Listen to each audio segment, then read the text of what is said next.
Salutations camarades, vous écoutez un nouvel épisode de Radio Prolo, la voix du prolétariat, le podcast officiel du PCQ-PCC. Avant qu'on se lance dans le sujet d'aujourd'hui, on m'a donné un petit feedback par rapport au dernier épisode. J'aurais oublié de me présenter et c'est effectivement le cas, donc pardon d'avoir oublié ça. Donc rapidement, moi c'est Simon, je suis au PCQ-PCC depuis un an bientôt, je suis propagandiste pour la cellule J. Evans. J'ai commencé mon militantisme de gauche dans la grève en 2012, ce qui m'a amené aujourd'hui à militer avec le Parti communiste du Canada et le Parti communiste du Québec. Donc ça va être assez pour moi, je pense que c'est suffisant pour avoir une meilleure idée de qui je suis. Et maintenant qu'on parle d'invités, on en a un nouveau aujourd'hui pour nous parler du sujet de la plus-value et ainsi que de l'économie en général, comment ça fonctionne, le transport et les nécessités logistiques pour qu'un bien de consommation se produise. Donc aujourd'hui, on reçoit Alexandre Contant. Bonjour camarade. Oui, bonjour. Alexandre Courtois, hein? Courtois, ouf, pardon. Je me suis trompé, il y a un joueur de soccer qui s'appelle comme ça, je pense, et comme c'est l'Euro, je me suis trompé. Donc Alexandre Courtois, pardon. Donc vous êtes officier de navigation dans la marine marchande, mais aussi professeur au cégep. Oui, donc, exactement, à l'Institut maritime, là, c'est ça, j'enseigne la navigation. D'accord, donc puisqu'on est sur le sujet du cégep rapidement, comment ça se passe en ce moment? J'ai entendu dire qu'il y avait une situation, des moyens de pression qui se passent dans les cégeps en ce moment? Oui, c'est ça, nous autres, la fédération, donc moi je fais partie de la FEC, donc c'est la centrale de la CSQ en fait. C'est ça, nous autres, on n'a pas encore signé aucune convention, donc ça fait là, plus d'un an justement qu'on veut négocier. Là, ça vient comme de tomber à l'eau, là, justement parce que sensiblement l'été, comment je vais dire ça, là, c'est un moment à lequel nous autres, on a beaucoup moins de moyens de pression à mettre parce que les cours sont pas là, sont pas en présence présentement. Il y a pas de cours à part les comment on appelle ça, les cours d'été, par exemple. Fait que probablement que encore une fois, on va attendre à l'automne puis ça va recommencer. On a déjà fait plusieurs journées de grève. En fait, là, s'il y en a qui ont suivi un peu là, justement qu'est-ce qu'on voulait aller chercher finalement. Il y a beaucoup de choses en fait là au niveau là plus de l'amélioration du système, beaucoup plus que en fait là le fameux salaire. On entend souvent les maudits profs, eux autres sont assez bien avec leurs vacances puis tout ça, mais tu sais, il y a beaucoup de choses qui sont dans l'amélioration, dans l'autonomie aussi professionnelle, puis dans le perfectionnement, mais aussi contre la précarité là, des nouveaux employés. Hein. Ben oui. En même temps, les maudits prolétaires qui veulent des meilleures conditions, hein, c'est tout le temps ça. Hein. C'est ça.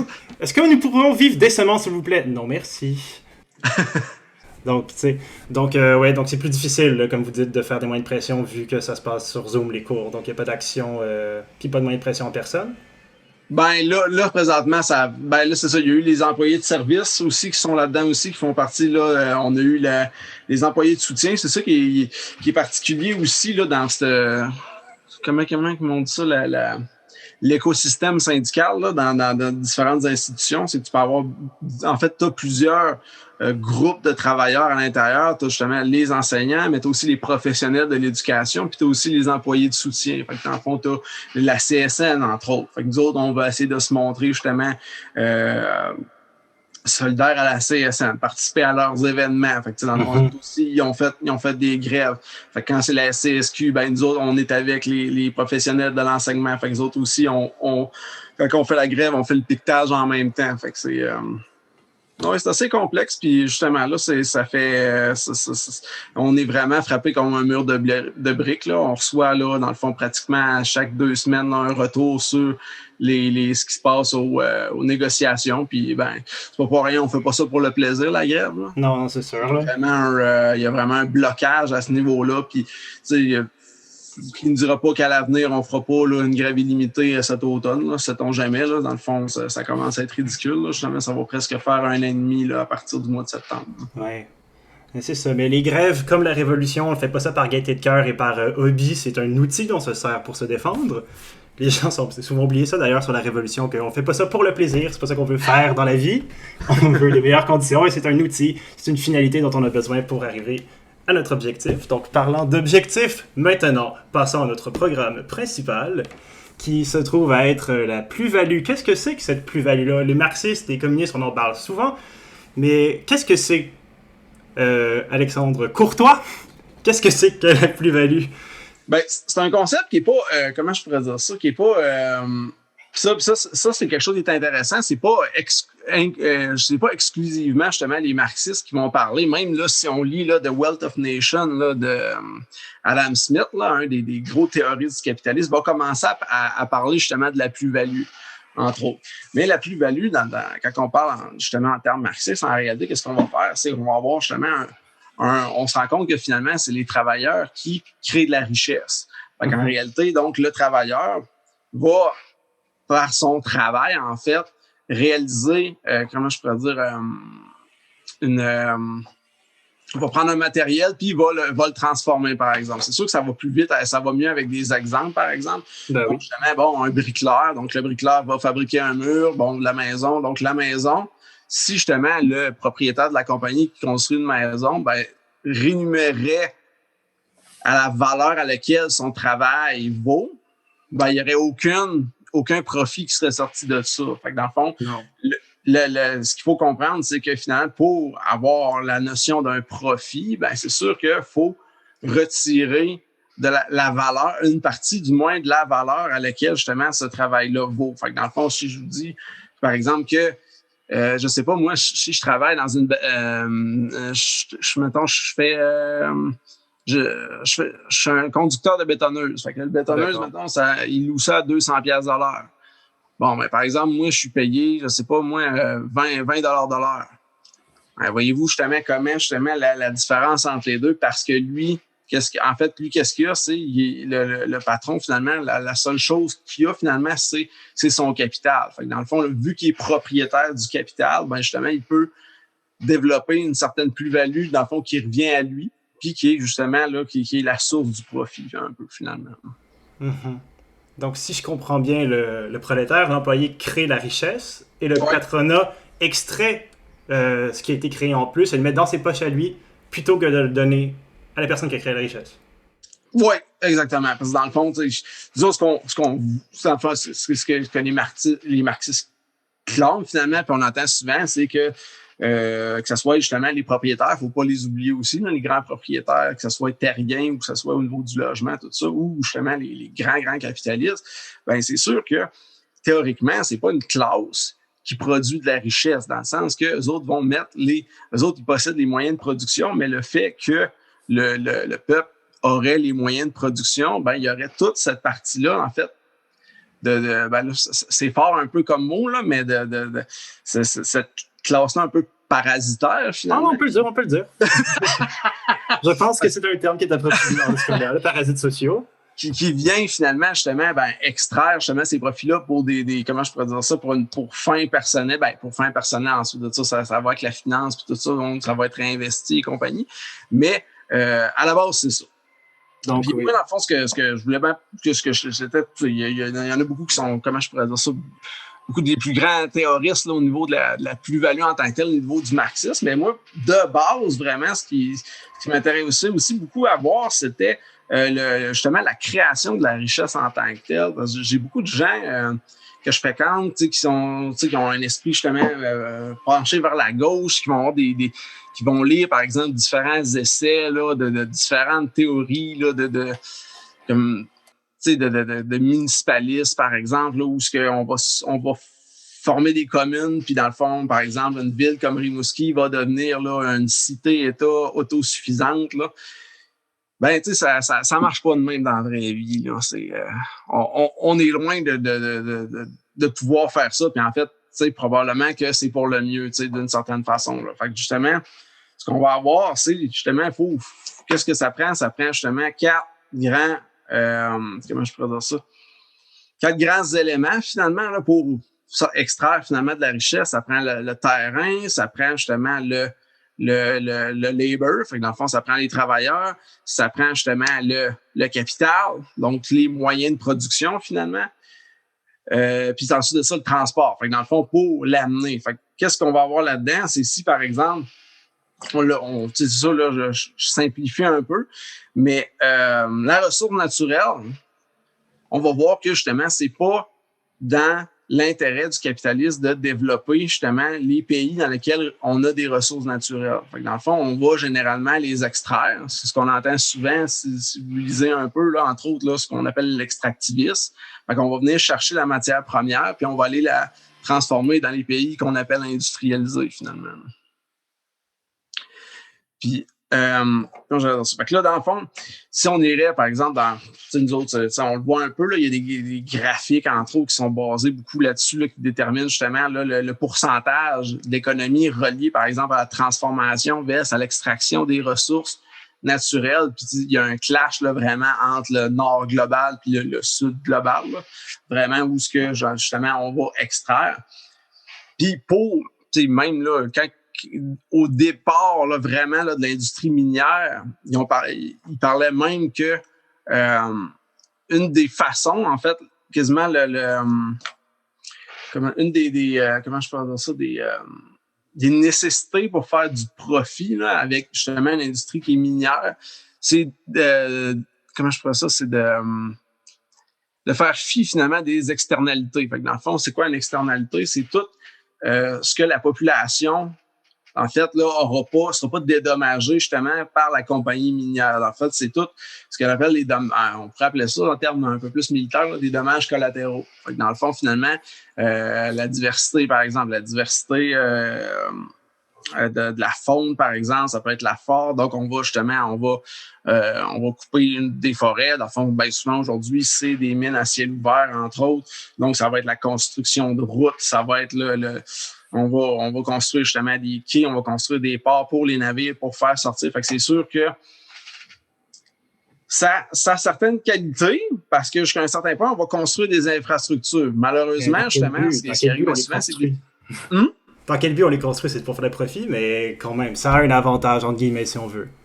Ben, en fait, c'est comment qu'on vend ces projets-là.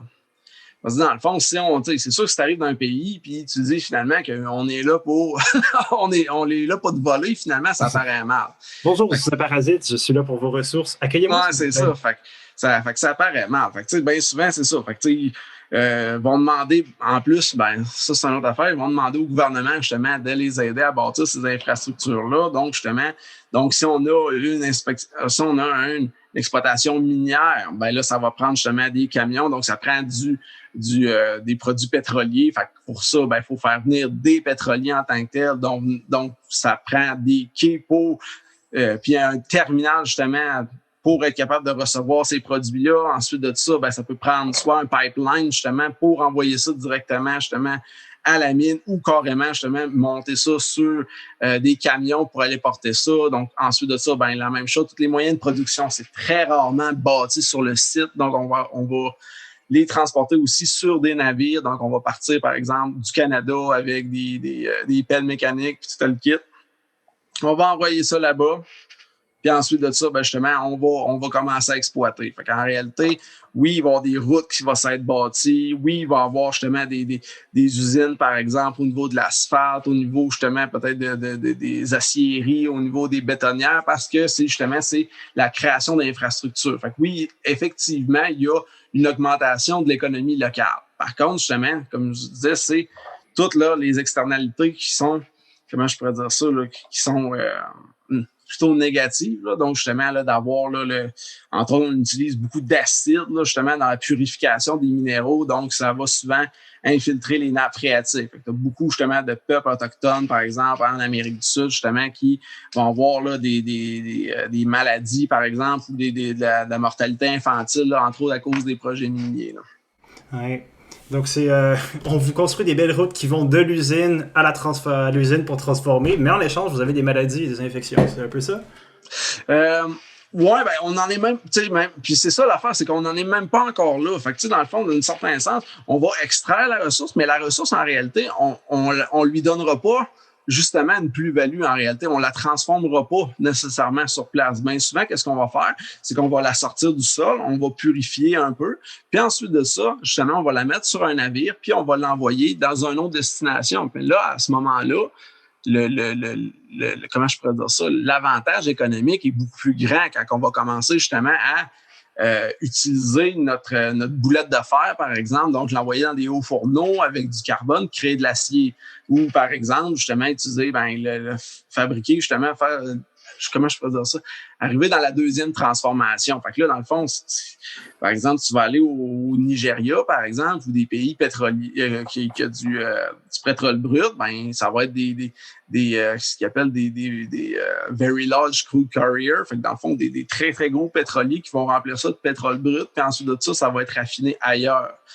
Dans le fond, c'est juste vraiment le seul, comment je peux dire ça, le seul avantage économique qu'ils ont, c'est vraiment de sortir la ressource. Puis ensuite de ça, justement, c'est très rare qu'il y ait une transformation qui est faite. Oui, parce que si on leur permettait de raffiner eux-mêmes le pétrole sur place, ils seraient peut-être plus enclins à le raffiner eux-mêmes puis pas passer par une entreprise étrangère pour le faire à leur place, right? Clairement, oui, effectivement. En fait, ça aussi, c'est une autre chose qui est importante. Donc là, on voit aussi que justement, ces compagnies-là n'ont pas nécessairement la vision justement que ces pays-là se développent puis continuent justement de s'industrialiser. Donc, justement, vont plutôt préférer justement prendre directement la ressource puis aller la transformer ailleurs. Oui. Puis, c'est ça. Fait que, tu sais, comment je pourrais dire ça? Puis, tu sais, on en parlait un petit peu de la plus-value. Fait que, tu sais, c'est un peu la même chose. Fait que ça, c'est si justement on extrait, ensuite on transforme, puis en plus de ça, on manufacture justement des objets. À chaque fois, justement, on augmente la richesse. Donc, on crée, par exemple, à partir d'une boulette de fer, on la transforme, je sais pas moi, en acier, puis avec l'acier, on fait des rods de fer, par exemple, pour bâtir des immeubles, des choses comme ça. À chacune étape du processus, tu bâtis de la richesse. Fait que c'est sûr que si tu as juste la première partie, après ça s'en va dans un autre pays, tu perds une très, très bonne partie de ta propre ressource naturelle, de ton propre sol, finalement. Là. Mais tu vas payer pour, justement, tout le phénomène extractif, n'est Oui. Puis ensuite de ça, nous autres, c'est spécial au Canada parce que nous autres, on a on n'est pas, comment je pourrais, c'est un peu fort comme mot, là, sous-industrialisé, là, mais dans le sens que on n'a pas nos propres infrastructures. Oui, mais tu sais, même, je dirais, dans le nord c'est des choses que les gens voient très peu, mais tu sais, ici, par exemple, là, au niveau minier, là, il y a beaucoup, en fait, là, à combien de fois que j'ai entendu ça, justement, ils ont vidé des lacs au complet, justement, pour pouvoir mettre les eaux, par exemple, que quand ils vont utiliser là, pour le raffinage, entre autres, les choses des minéraux, justement, fait qu'ils vont vider puis ils vont carrément mettre là, les eaux usées là-dedans. Là. Il y a beaucoup de choses que nous autres, en fait, la population ne voit pas parce qu'on a un territoire extrêmement grand, mais c'est quand même assez grave ce qui se fait. Là. Ben oui. Quand on pense aussi qu'on possède là, probablement la plus grande, un des plus grands pourcentages d'eau douce là, de la planète là, au Canada, là, puis justement, on va utiliser des lacs d'eau douce finalement pour entreposer finalement nos déchets miniers. C'est quand même assez particulier. Là. C'est quand même terrible, on peut dire le mot.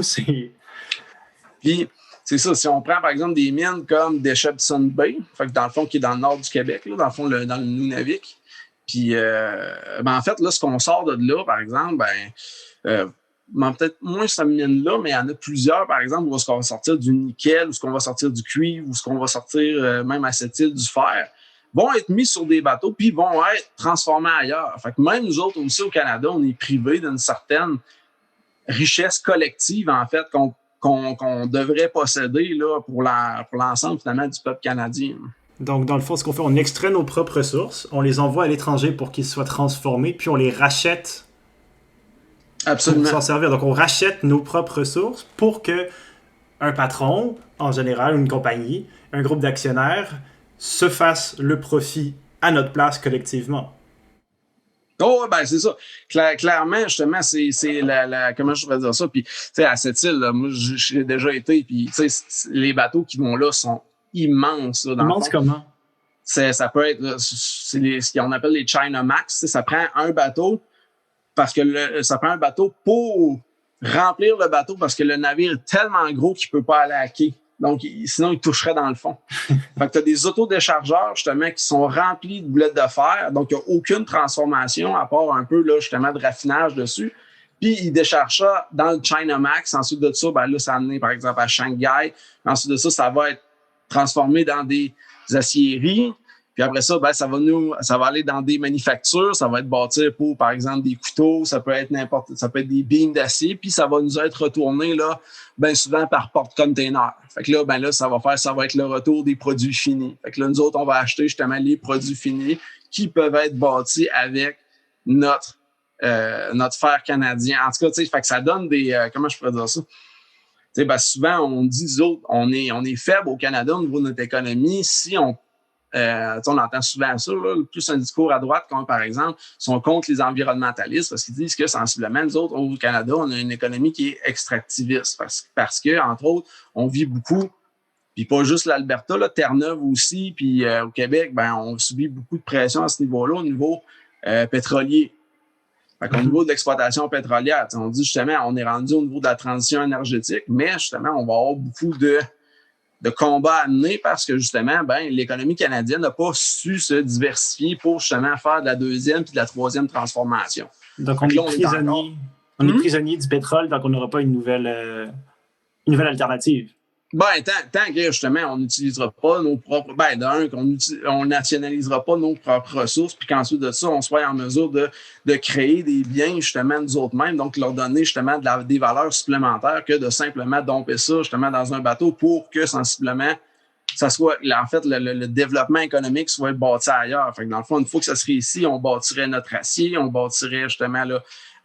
On pourrait être des champions, par exemple, de la pile électrique parce qu'on a du lithium, par exemple. Mais c'est ça. Ben, souvent, ce qui pourrait arriver, c'est que sensiblement, ben, on extrairait le lithium, on met ça sur un bateau, puis on va aller justement là, le mettre dans un autre pays où ils ont déjà les capitaux, les infrastructures. Puis, qu'est-ce qui permet ça beaucoup? C'est justement le prix en tant que tel du transport maritime a extrêmement diminué parce que justement, la grosseur des navires a énormément augmenté. T'sais, avant ça, on entendait ça, là, mes parents qui disaient qu'il y avait un orange à Noël, là, ben, c'était pas pour rien. C'est parce que justement, en tant que tel, ben, les oranges qui venaient, par exemple, du sud, tout ça, les moyens de transport puis les infrastructures font que un bateau, par exemple, qui peut avoir 10 000 containers à bord, là, je sais pas, vous pouvez visualiser ça dans votre tête, un container, là, c'est à peu près, c'est long de 20 pieds. Ça peut être un appartement de hipster, un container, là. On peut rentrer du stock là-dedans. Ça, c'est un petit studio. Mais ouais, il y en a qui font des maisons d'ailleurs avec ça à cette heure. Mais ouais, c'est le container-là, donc on peut en mettre pratiquement 10 000 unités. Puis ça, justement, avec les infrastructures qu'on a aujourd'hui, on peut décharger un navire pratiquement là, en 24 heures. Là. Ben oui. Puis donc, vu qu'il y a une plus grande demande à l'international, il y a plus de navires, donc ça coûte moins cher à faire du transport plutôt que de développer des infrastructures pour nous. Exact. Fait que dans le fond, tu vas avoir des régions qui vont se spécialiser. C'est un peu ça. Fait que dans le fond, en fait, là, si on se fie au graphique, tout ça, il y a deux pôles finalement où est-ce que on est le plus industrialisé. Donc, justement, le pôle plus asiatique où sensiblement on va avoir la Chine. Le Japon aussi, qui va recevoir beaucoup d'acier quand même parce qu'il y a quand même une industrie là. Une industrie des véhicules, là, justement, Toyota et compagnie, justement. Puis sinon, ben, c'est ça, les États-Unis. Fait que c'est vraiment là, les deux grands pôles, justement, de la production en tant que tel. Ben, si on parle de bateaux, tu sais qu'on est dans les grands containers, dans les grands bateaux, puis dans le transport international qui coûte moins cher. Il y a eu quelque chose qui s'est passé quand même récemment. Là, on pourrait quand même presque l'appeler le camarade Evergreen qui s'est coincé dans le canal de Suez. Camarade entre guillemets dans la mesure où il a quand même bien frappé le capitalisme là où ça fait mal. Mais justement, pourquoi est-ce que cet accident, que je trouve rigolo, mais que les grands capitalistes s'en sont arrachés les cheveux, pourquoi ça a causé un impact aussi élevé sur l'économie internationale et sur l'économie capitaliste? Ben ça c'est vrai que c'est une excellente question. Nous autres aussi, on est un peu, je suis pas prof de ça, là, mais je suis quand même, on a quand même des notions. Des notions justement de ce qu'on appelle la logistique du transport. Puis aujourd'hui, en fait, un des façons de sauver de l'argent, en fait, c'est de diminuer justement la quantité qu'on a besoin de mettre en storage, donc en mettre en réserve. Fait que dans le fond, ton minerai en tant que tel, il faut toujours que la marchandise, ça c'est une expression qu'ils utilisent tout le temps, il faut que ça bouge. Fait que dans le fond, une matière, peu importe, donc que ce soit de la boulette de fer, que ce soit la boulette de fer transformée en rod d'acier, par exemple, il faut qu'elle faut qu'elle bouge. Donc, si elle est dans un entrepôt à quelque part, donc il y a de l'argent qui est perdu nécessairement. Donc, entre autres, par les frais d'entreposage. Fait que là, ils ont inventé, entre autres, ce qu'on appelle le just-in-time au lieu du just-in-case. Dans le fond, le juste-en-cas, c'était quoi? C'était de dire, on va avoir plus, par exemple, on va demander plus de matériel pour être sûr, justement, si on a un problème d'approvisionnement, par exemple, si on a, comment je pourrais dire ça? Si justement, on a un problème, on va être en mesure de poursuivre la production. Par contre, justement, ça amenait certains frais. Puis justement, pour maximiser les profits en tant que tel, on va éliminer le plus possible cet intermédiaire-là. Fait que là, à ce moment-là, qu'est-ce que ça fait? C'est quand justement, la chaîne logistique est brisée, comme avec le Evergreen. Donc, justement, où est-ce que tu as un artère principal qui est bloqué à ce moment-là. Donc, tous les moyens de production dans les différents pays qui utilisent de la gestion just-in-time, donc justement de juste à temps. Donc, quand le matériel arrive, il est automatiquement transformé. Ben là, ils se retournent puis ils n'ont plus rien à côté d'eux autres. Fait que là, ils sont paralysés. Fait que là, ça, vraiment, ça vient créer là, justement des grandes complications économiques. Puis c'est là qu'on voit justement les fameux, là, ça a coûté tant par jour, plusieurs centaines de millions par jour. Là, ça vient tout de là. Parce que sinon, ben sensiblement, une usine pourrait ou différents moyens de production pourraient justement être en mesure de toffer, par exemple, pendant un mois. Mais justement, avec une politique comme le just-in-time, où on va essayer de tenir justement nos storages les plus bas possibles pour justement maximiser là, nos profits, ben là, à ce moment-là, il ne te reste rien à transformer. Fait que là, justement, tu es en crise directement. Puis là, ben là, ça amène d'autres choses. Ça amène, mettons, dans une économie locale, on peut penser plus loin, ça amène, ben, si tu n'as rien à transformer, sensiblement, ben, tu vas mettre tes employés à pied. T'sais. Fait que là, tu sais, il y a toute cette chose-là qui vient avec. Là. Fait que, tu sais, juste un bateau qui s'est craché de même a créé énormément de difficultés quand même au niveau mondial. Oui. Est-ce que ça s'inscrirait pas? Ben, ça s'inscrit, je crois, justement dans cette notion capitaliste de produire des biens de consommation à l'infini, pas selon la demande et l'utilité que la population offrait, mais d'en créer à l'infini pour maximiser leur profit. Ben oui, c'est dans le fond, c'est la croissance à pu finir. Là. Fait que oui, effectivement, là, c'est comment je pourrais dire ça, Oui, ben en fait, c'est vraiment ça. En fait, c'est de se rendre, quand il parle de just-in-time, c'est vraiment de recevoir le matériel sans en commander plus, mais justement pour fournir. Puis bien souvent, ben, malheureusement, les surplus, ben, ils vont finir dans un container. Dans un container qui les arrange pas eux non plus. Non! Ils doivent le payer en plus. Donc vraiment, leur plan, il fonctionne pas, mais de A à Z. Mais oui, fait que peut-être une solution, là, ce que les marxistes, les communistes, qu'on aime bien dire, une solution, ce serait d'arrêter de cette production à outrance, à l'infini, pour vraiment produire ce que la société a besoin, arrêter de construire pour le profit, mais construire par la nécessité, puis de planifier un peu l'économie. C'est ce qui me ramène encore et toujours au fameux plan quinquennal, là, produire de combien de beams d'acier on va avoir besoin sur 5 ans, produire cette quantité-là et d'ajuster si jamais on en a besoin d'en avoir plus. Puis si on en a trop, ben ils seront dans des containers, mais ça fera partie de l'économie, puis on n'aura pas besoin de payer pour ça parce que ils vont déjà être là. Et de justement développer les pays desquels on extrait les ressources, qui produisent eux-mêmes les choses et qui produisent eux-mêmes les trucs, pour pas que ce soit une classe capitaliste justement qui fasse le profit, qui garde cette plus-value-là, on y revient toujours, mais qui se développe eux-mêmes et avec une coopération internationale basée sur le besoin et non le profit. Ben, on le voit, entre autres, là, en Bolivie. Là, j'ai un ami qui est bolivien, puis il disait, là, justement, un des gros problèmes en Bolivie, c'est que, justement, ils produisent beaucoup de coca, mais en tant que tel, il n'y a pas un pays qui veut quelque chose qui est fait en coca, là, pour des raisons...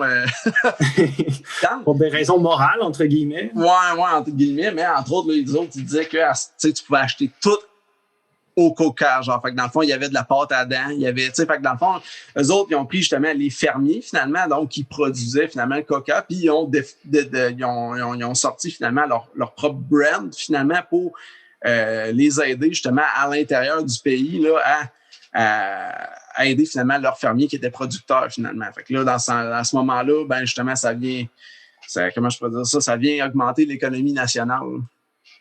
Puis quand tu planifies l'économie de même, ce qui est intéressant aussi, c'est que tes moyens, tu as le contrôle de tes moyens de production dans le sens que oui, pour justement là, la quantité, mais aussi pour la qualité. Fait que là, on parle entre autres justement de l'obsolescence programmée, par exemple. Fait que dans le fond, justement, pour bâtir des biens, par exemple, durables, réparables, par exemple, ben, c'est pas dans l'intérêt du capitalisme du Non. tout. Ensuite de ça, que les moyens de production polluent le moins possible. C'est la même chose, parce que dans le fond, en fait, là, ton client, c'est qui finalement? C'est le peuple. Théoriquement, justement, théoriquement, quand tu nationalises un moyen de production, ben, il appartient à tout le monde. Fait que c'est dans l'intérêt de tout le monde que, justement, le moyen de production pollue le moins possible. Fait que là, à ce moment-là, justement, ben, un gouvernement peut décider de mettre plus d'argent à ce moment-là, justement, dans la diminution, par exemple, des gaz à effet de serre ou des choses comme ça pour ce qui ne serait pas nécessairement le premier réflexe, justement, du capitalisme. Parce que c'est pas rentable. Lui, il voit ça comme une dépense, mais en réalité, justement, pour un gouvernement en tant que tel qui est respectueux, justement, de son peuple, ben, c'est vraiment c'est plus un investissement à long terme, finalement. Parce que développer l'économie, c'est beau, mais si on est pour développer l'économie au prix de ne pas pouvoir vivre sur place dans 10 ans, il y a un moment où il faut revoir le projet. Mais ça dérange pas le capitaliste de le faire, parce que lui, il vit pas sur les territoires en Amérique du Sud, en Afrique ou en Asie. Il vit dans son manoir tranquille. Un de ses manoirs tranquilles, puis il n'y a pas besoin de voir l'impact que ça crée, les extériorités, comme vous avez dit. Puis c'est toujours drôle, là, c'est sûr, c'est un peu humoristique, là, mais c'est drôle de voir les milliardaires. Ben, présentement, la seule chose qu'ils pensent, c'est s'en aller de la Terre. Dans l'espace! Ouais, c'est ça. Tu vois, les Elon Musk et compagnie, là, c'est autres, la seule chose que tu vois, c'est justement, c'est tout le temps de s'en aller de la Terre, puis parce qu'ils savent transhumanistes, là, puis de dépasser l'humanité, puis tout ça, puis d'être comme des nouveaux dieux, pratiquement. Là. C'est spécial, pareil. Mais c'est quand même spécial, mais en même temps, c'est cohérent dans leur tête à eux, c'est cohérent dans leur logique de vouloir partir de la Terre parce qu'ils l'ont explosé pour se faire leur profit. Donc si tu sais que tu éclates la Terre, à un moment, préparer sa sortie, c'est une sortie en plus en fusée, tout le monde va la voir, ça va sûrement être en live sur Facebook. Au revoir, ils sont partis. Là. Mais tu sais, d'ailleurs, ça, c'est un autre. Justement, ça, c'est un autre problème d'une certaine façon. Finalement, la privatisation finalement de l'espace. Mm-hmm. Tu sais, justement, où ce que sensiblement, ben, l'espace, il y a beaucoup de choses là, au niveau des satellites qu'on peut développer justement pour les nations puis tout ça. Ben, tranquillement, pas vite, l'exploitation va s'en aller tranquillement, pas vite. Donc, vers le privé. T'sais, encore là, justement, c'est un peu malheureux, là, justement, de voir tout ce qu'on aurait pu bâtir, finalement, puis que tranquillement, pas vite, finalement, on va le privatiser pour encore maximiser, justement, là, des profits. Oui, exactement. Puis, tu sais, bien souvent, en fait, là, ces compagnies-là, ils ont bien beau se vanter, mais souvent, si on regarde, par exemple, là, ce qu'on appelle les fleurons québécois comme Bombardier, ben souvent, à chaque fois que ils ont des projets, qu'est-ce qu'ils font? Ils vont voir le gouvernement, puis sensiblement, c'est le contribuable, finalement, qui paye. Puis ensuite de ça, ils vont s'offrir des bonus. Ils vont s'offrir des bonus, mettre leurs employés à pied et dire « on n'a rien pu faire ». Non, c'est ça. Ben, on a rationalisé. On a été pragmatique. C'est ça. Fait que, c'est souvent le chantage. Donc, on va perdre les on va devoir s'en aller ailleurs si vous augmentez vos exigences, par exemple, environnementales. Donc, on va fermer l'usine. On va la bâtir justement dans un endroit où ce qu'on nous demande moins d'exigences environnementales. Puis le gouvernement, c'est sûr que ça apparaît mal au ballot de vote après ça si justement les gens perdent leur emploi. Fait que là, vont carrément prendre de l'argent public, finalement, pour financer le secteur privé. Puis ensuite de ça, eux autres vont se retourner puis vont dire, nous autres, nos profits, c'est une société privée. Fait que dans le fond, nos profits nous appartiennent, mais quand justement on a une perte, la perte se divise entre entre tout le monde. C'est ça, elle est socialisée finalement. Mais pas les gains. Les gains, par contre, ça, c'est les nôtres. Oh, ouais, c'est ça, exactement. Fait que tu sais, les gens, des fois, comment je peux dire ça, ils pourraient être intimidés par ça, la nationalisation, mais d'une certaine façon, on y met déjà incroyablement de l'argent à juste soutenir finalement de l'industrie qui est privée finalement, donc qui doit, en plus de générer comment je peux dire ça, l'argent pour la création de la richesse, donc par exemple le maintien du capital, l'argent pour les travailleurs puis tout ça, ben tout ça, finalement, ben, il faut qu'on mette un profit par-dessus. Tu sais, si on le fait juste pour nous autres, comme une société d'État, ben là, à ce moment-là, dans le fond, il n'y a pas de perte. Je pourrais dire, on peut appeler ça de même, là, finalement. Les profits qui sont utilisés, justement, puis qui sont donnés, par exemple, aux propriétaires, puis tout ça, ben là, peuvent être réinvestis ailleurs, par exemple, dans des programmes sociaux ou, par exemple, réinvestis dans des meilleurs moyens de production, par exemple, des choses comme ça, ou carrément d'avoir des meilleures conditions pour les employés. Ou de produire seulement ce dont on a besoin et pas créer le profit pour une compagnie qui va partir ailleurs pour se faire plus de profit de toute façon. Mais bon, on a des gouvernements bourgeois, des démocraties bourgeoises qui préfèrent penser au profit privé plutôt qu'au bien-être des populations, de la leur comme de celle à l'étranger d'ailleurs. Parce que bon, hein, le dollar, ça achète un vote. Et en achetant un vote, on peut acheter la personne qui s'en sert. Mais oui. Oh là là. Oh là là. Si seulement. Mais bon. Donc oui, donc le profit avant les gens, le profit avant l'environnement, le profit avant tout. Malheureusement, avec des départs dans l'espace, dans un spectacle qui sera télévisé. Le départ sera télévisé, j'en suis sûr.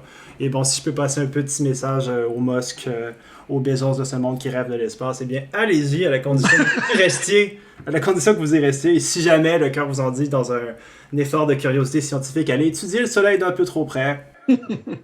C'est pas moi qui vais vous empêcher, c'est votre profit qui est privé, c'est à vous, allez-y. Faites-en ce que vous voulez. Donc, pour résumer en gros ce qu'on a dit dans la discussion, la plus-value qui s'inscrit dans une logistique internationale, pas juste locale, c'est la richesse qui est créée par un employé X, mais qui est extrait par le patron pour faire son profit. Si l'employé n'est pas au travail, il n'y a pas de richesse créée. S'il n'y a pas de richesse créée, il n'y a pas de profit. Mais si le patron n'est pas là aujourd'hui, il continuerait à faire l'argent. Et quelque part, les gens se disent toujours que c'est la bonne façon de faire les choses, que quelqu'un d'absent puisse engranger le profit alors que quelqu'un qui travaille, lui, ne le fait pas. C'est une pièce dans la machine et c'est tout. De toute façon, donc on s'approche du moment de conclusion de l'épisode. Alexandre Courtois, si vous avez... Je vais jamais être capable de l'outlivre celle-là, je pense. Mais Alexandre Courtois, si vous avez un mot de la fin, un résumé, quelque chose que vous aimeriez dire. Ben, comment je pourrais dire ça? Ben, je pense que, il faut voir l'avenir quand même d'un bon œil quand même. Là. On voit justement là, des pays, par exemple, comme le Pérou, justement la Bolivie, où justement on a des gouvernements de gauche, par exemple, qui commencent à être élus. Fait que, je pense qu'il y a quand même je pense qu'on s'en va quand même là, relativement dans une bonne direction. Là. Je pense, en tout cas, pour certains pays, je pense qu'il y a comme un éveil collectif qui se produit présentement. Puis, je pense que c'est à nous, justement, de travailler, justement, pour l'avenir qu'on veut. Ouais. Et bon, ben voilà, ça va être le mot de la fin. Et comme s'il s'inscrit dans ce que disait notre camarade Staline, que le capitalisme va se briser là où la chaîne de l'impérialisme est la plus faible, donc en ce moment en Amérique du Sud, en Afrique et en Asie. Et ensuite, la révolution va se propager de cette façon-là. Donc c'était tout le temps que nous avions aujourd'hui. Vous pouvez retrouver ces épisodes de Radio Prolo sur YouTube pour le moment, mais bientôt sur toutes les autres plateformes de téléchargement de podcasts et de balados. Vous pouvez aussi retrouver les journaux du parti, Clarté au Québec and The People's Voice pour le reste du Canada anglais sur notre site web ou sur Édition Papier. Vous pouvez trouver le moyen de vous abonner sur nos sites web. Donc, c'est la fin de cet épisode. Retrouvez-nous le mois prochain pour un prochain épisode de Radio Prolo, la voix du prolétariat. Et là-dessus, je vous dis, restez solidaires, restez révolutionnaires. Au revoir, camarades.